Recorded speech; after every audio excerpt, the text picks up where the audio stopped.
As an instrument-rated pilot, you will have easier access to large airports you might not venture into under visual flight rules. These busy airports require procedures for sequencing aircraft to an instrument approach. Arrival charts provide a smooth transition from the en route structure to busy terminal areas. They simplify arrival procedure instructions and let you and the controllers know what to expect.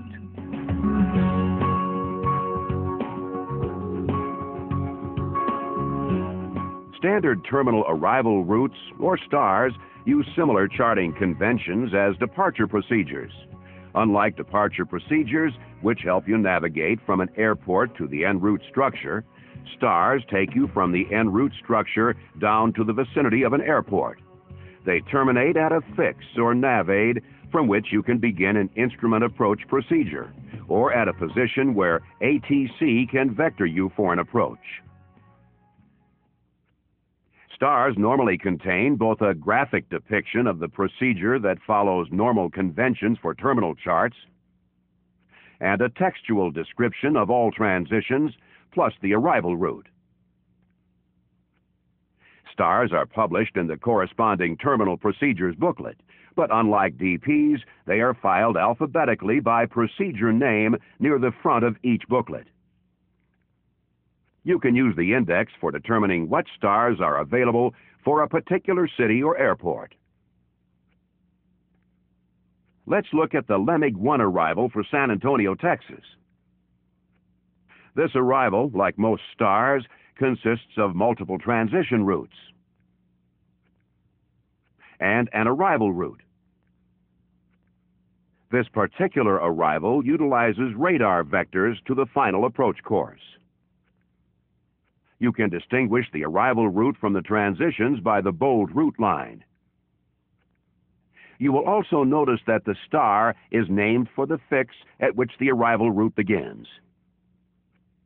In addition to San Antonio International Airport, the LEMIG-1 arrival also serves Stinson Municipal Airport, Kelly Air Force Base, and Randolph Air Force Base. You will find this star listed under each of these airports in the index.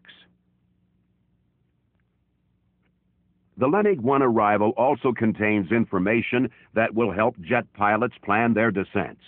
The vertical navigation planning section on some stars may contain several altitude step-down fixes. Because of the large geographic area covered by standard terminal arrival routes, the charts are normally not drawn to scale. When you file for a star on your flight plan, use an appropriate code just as you do for a departure procedure. For example, the code for the Corpus Christi transition of the LEMIG-1 arrival would be CRP.LEMIG1.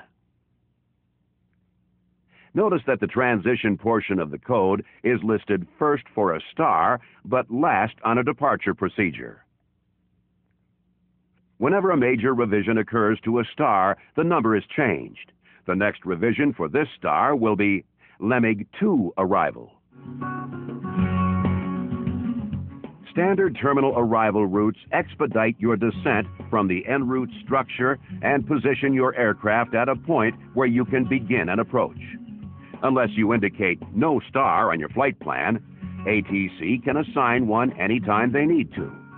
Being familiar with these procedures will enable you to fly IFR into the most congested airspace with confidence.